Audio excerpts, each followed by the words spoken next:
నమస్తే, welcome to our channel. నేను miss సిరి.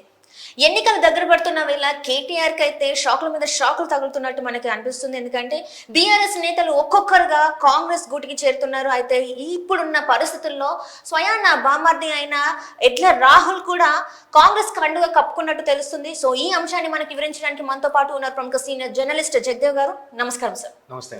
Sir, ఇప్పుడు చూస్తున్న పరిస్థితులు ఏంటంటే బీఆర్ఎస్ నేతలు ఒక్కొక్కరుగా కాంగ్రెస్ గూటికి చేరుతున్నారు. అయితే అందులో ఇప్పుడు ఏంటంటే ఎడ్ల రాహుల్, ఇక్కడ ఎడ్ల రాహుల్ ఎవరంటే కేటీఆర్ భార్య అయిన శైలిమ సోదరుడు అని చెప్పి మనకు తెలుస్తుంది. సో తను కూడా ఇప్పుడు కాంగ్రెస్ కండుగా కప్పుకోవడం జరిగింది. అయితే ఇదంతా ఈ పరిణామాలు అసలు ఎలా చూడాలి సార్?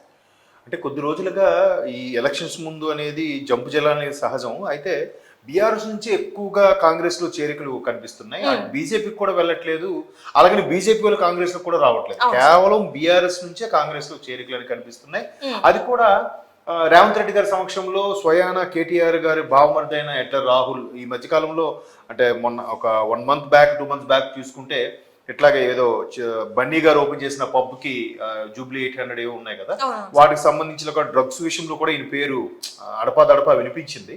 అంటే పూర్తిగా అభియోగాలు అయి ఉండొచ్చు, నేరారోపణలు అయితే జరగలేదు. సో కేటీఆర్ గారు అండ చూసుకునే ఇట్లా ఈయన కూడా ఉన్నారు వాటిలో అని కూడా చెప్పి ప్రతిపక్షాలు చాలా వరకు దుమ్మెత్తిపోసాయి.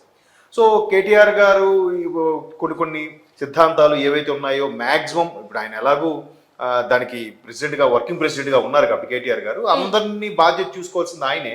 బట్ ఆయన అంతగా చూసుకుని అన్నిట్లో తానే సింగిల్గా ఉండి మొత్తానికి అంతా నడిపిస్తున్నప్పటికి కూడా సొంత బామర్ది ఇలాగా కాంగ్రెస్లోకి చేరడం అనేది పెద్ద చర్చనీయాంశమైంది. అది కూడా మన ముఖ్యమంత్రి రేవంత్ రెడ్డి గారి సమక్షంలో త్రూ మైనంపల్లి ద్వారా వెళ్ళారు. మైనంపల్లి హనుమంతరావు గారు ఆ విషయం కూడా మనకి ఎలక్షన్ ముందు చూసాం. ఆయన ఏదో ఒక 2-3 ఆయన తరపు వాళ్ళకి సీట్లు అడిగారని ఆయన దానికి విభేదించడంతో కేసీఆర్ గారు దాని పార్టీ మారొచ్చి కాంగ్రెస్ లో చేరడం, తర్వాత అనూహ్యంగా అఫ్ కోర్స్ ఆయన ఓడిపోయారు, వాళ్ళ అబ్బాయి గెలిచినట్టున్నారు. సో ఇప్పుడు కూడా మైనంపల్లి వారి ద్వారానే మరలా బీఆర్ఎస్ కి చెందిన సొంతగా వర్కింగ్ ప్రెసిడెంట్ అయిన కేటీఆర్ గారికి, మాజీ మంత్రి కేటీఆర్ గారి సొంత బావమర్ది మీరు అన్నట్టు శైలమ గారి సోదరుడు ఈ రాహుల్ గారు వచ్చి మైనంపల్లి గారి ద్వారా ముఖ్యమంత్రి రేవంత్ రెడ్డి గారి సమక్షంలో చేరడం అనేది నిజంగా బీఆర్ఎస్ కి ఒక విధంగా షాక్ అనే చెప్పాలి. ఎందుకంటే కుటుంబ పరిపాలన, కుటుంబ సభ్యులతోనే ఎక్కువగా నెట్టుకొస్తున్నారన్న ముద్ర ఎలాగో బీఆర్ఎస్ ఉంది. సో దానికి తగ్గట్టుగానే కుటుంబ సభ్యులు, కుటుంబం సంబంధించిన రిలేషన్స్ అందరూ కూడా వాళ్ళందరూ మన బీఆర్ఎస్ చుట్టూ కంచుకోట్లాగా ఉన్నారు. యాక్చువల్గా హరీష్ రావు గారు కానీ, వేరే ప్రసాద్ గారు కానీ, కవిత గారు కానీ వీళ్ళందరూ కూడా. బట్ ఇప్పుడు బావమర్దులు నెక్స్ట్ లెవెల్, నెక్స్ట్ సర్కిల్లో బావమర్దులు, బాబాయిలు, చిన్నాళ్ళు ఇట్లాంటి రిలేషన్స్ ఉండే వాళ్ళు కూడా ఒక్కొక్కరుగా పార్టీ వేయడం అనేది బీఆర్ఎస్ కి కొంచెం ఇబ్బందికర పరిస్థితులు. ఎందుకంటే ఒకవైపు ఏమంటున్నారు, కేటీఆర్ గారి యొక్క సిద్ధాంతాలు నెక్స్ట్ కేసీఆర్ గారి తర్వాత ఆయనే నెక్స్ట్ వర్కింగ్ ప్రెసిడెంట్ కూడా కాబోయే ముఖ్యమంత్రి అని కూడా గతంలో వార్తలు వచ్చాయి. అటువంటి కేటీఆర్ గారికి సరిగ్గా సిద్ధాంతాలు బాలేవు కాబట్టే ఒక్కొక్కరు పార్టీ వీడుతున్నారని ఆల్రెడీ ఒక రకమైన రోమర్ పుట్టించారు. సో ఆ రోమర్ పుట్టించిన అందులో రోమర్ గానే ఉండిపోయింది, అవాస్తవంగా ఉండాలి తప్ప వాస్తవమయ్యేలా కనిపించే పరిస్థితులు ఇప్పుడు మనం ఇప్పుడు స్క్రీన్ మీద కూడా చూడొచ్చు. ఎడ్ల రాహుల్ రేవంత్ రెడ్డి గారు, ముఖ్యమంత్రి రేవంత్ రెడ్డి గారి సమక్షంలో కూడా కాంగ్రెస్ కండువా కప్పుకోవడం, కాంగ్రెస్ లో చేరడం అనేది ఇప్పుడు కేటీఆర్ గారు వర్కింగ్ ప్రెసిడెంట్ గా ఉండి ఒకవైపు కేసీఆర్ గారు అనారోగ్యంగా ఉన్న నేపథ్యంలో అందరి పార్టీ శ్రేణులు కూడా సమాయత్తం చేస్తూ ప్రతి జిల్లా కూడా వీళ్ళు మీటింగ్ పెట్టి మనం ఏమి ఇది కాదు, ఇది ఓటమి కాదు, మనం ఖచ్చితంగా ఎదుగుతాం, ఈసారి పార్లమెంట్లో ఖచ్చితంగా ఎక్కువ స్థానాలు సంపాదించుకుంటే 17లో 10 నుంచి 12 సంపాదించుకుంటే మనకి మంచి ఇది ఉంటుంది, సెంట్రల్లో కూడా మంచి సపోర్ట్ ఉంటుంది అని రకరకాలుగా ఈయన ఉద్బోధిస్తున్నప్పటికి కూడా ఇట్లా కీలకమైన నాయకులు ఒక్కొక్కరుగా పార్టీ వేయడం అనేది కొంచెం చాలా ఇబ్బందికర పరిస్థితి. అంటే కేసీఆర్ గారు మాత్రం ఒక మాట చెప్తున్నారు ఏంటంటే, నాకు ఇప్పటికీ కాంగ్రెస్ 20 మంది ఎమ్మెల్యేలు అయితే నాతో టచ్ లో ఉన్నారు, వాళ్ళు రేపు మాపు బీఆర్ఎస్ లకు వచ్చే అవకాశం ఉందని చెప్పేసి మరి కేసీఆర్ గారు చెప్తున్నారు కదా.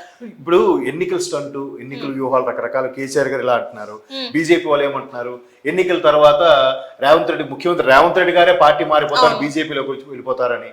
ఇదే బీఆర్ఎస్ వాళ్ళు కూడా ఏమంటున్నారు, రేవంత్ రెడ్డి గారు కంప్లీట్ గా కాంగ్రెస్ లో ఉన్న రేవంత్ రెడ్డి గారు బీఆర్ఎస్ ని కాంగ్రెస్ లో కలుపుకుపోయే ప్రయత్నం చేస్తున్నారని, అందుకే ఫోన్ ట్యాపింగ్ వ్యవహారం కూడా నడుస్తోందని కూడా కొన్ని వార్తలు వినిపిస్తున్నాయి. బట్ ఎన్నికల వ్యూహాల్లో ఎవరు వెర్షన్ వాళ్ళు మాట్లాడుకుంటూనే ఉంటారు.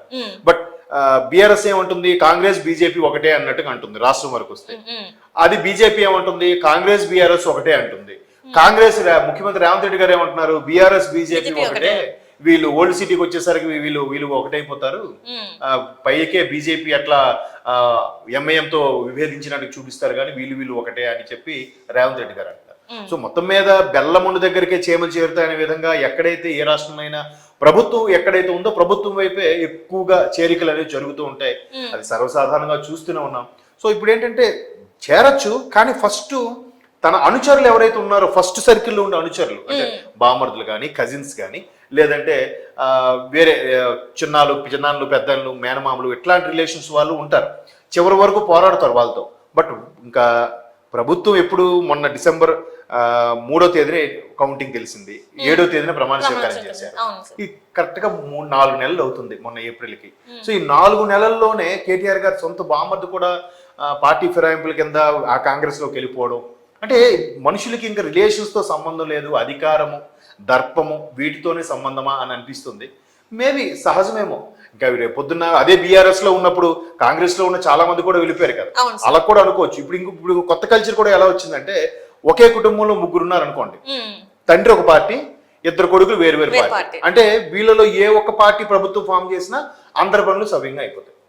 పేరుకే బయట ప్రపంచంలోకి దుమ్మెత్తి పోసుకుంటారు, నీ పార్టీ అలాంటిది, నీ పార్టీ ఎలాంటిది, నీ అధినేత ఎలాంటి వాడు, మీ కాంగ్రెస్ ఎలాంటిది, మీ బీఆర్ఎస్ ఎలాంటిది, మీ బీజేపీ ఎలాంటిది అని చెప్పుకుంటూ ఉంటారు తప్ప లోపాయకారంగా వాళ్ళంతా ఒకటే.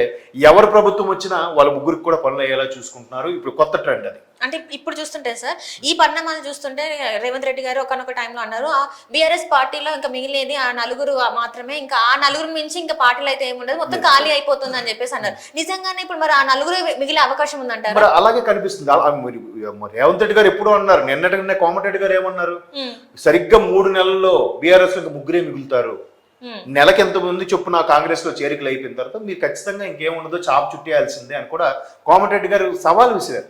మీ దగ్గర ఇంకెవరు ఉండరు, అందరూ మా వైపు మొగ్గు చూపుతున్నారు, కాంగ్రెస్ పార్టీ అంటే ఇప్పుడు మళ్ళీ తెలుసుకున్నారు, 150 ఏళ్ళ చరిత్రలో కాంగ్రెస్ పార్టీ గురించి అందరూ మొగ్గు చూపుతున్నారు, తెలంగాణ ప్రకటించిన కాంగ్రెస్ పార్టీ అంటేనే అందరూ ఇదవుతున్నారు, మీరు 10 ఏళ్ల పాలనలో తెలంగాణని ఎంతవరకు సెంట్రల్లో తాకట్టు పెట్టారో మాకు తెలుసు, మీరు పూర్తిగా బదనాం చేశారు, కాబట్టి రాబోయే 3 నెలల్లో ఆ పార్టీలో 3 మిగులుతారు, మిగతా అందరూ కూడా మా పార్టీ వైపు మొగ్గు చూపుతున్నారు చెప్తున్నారు.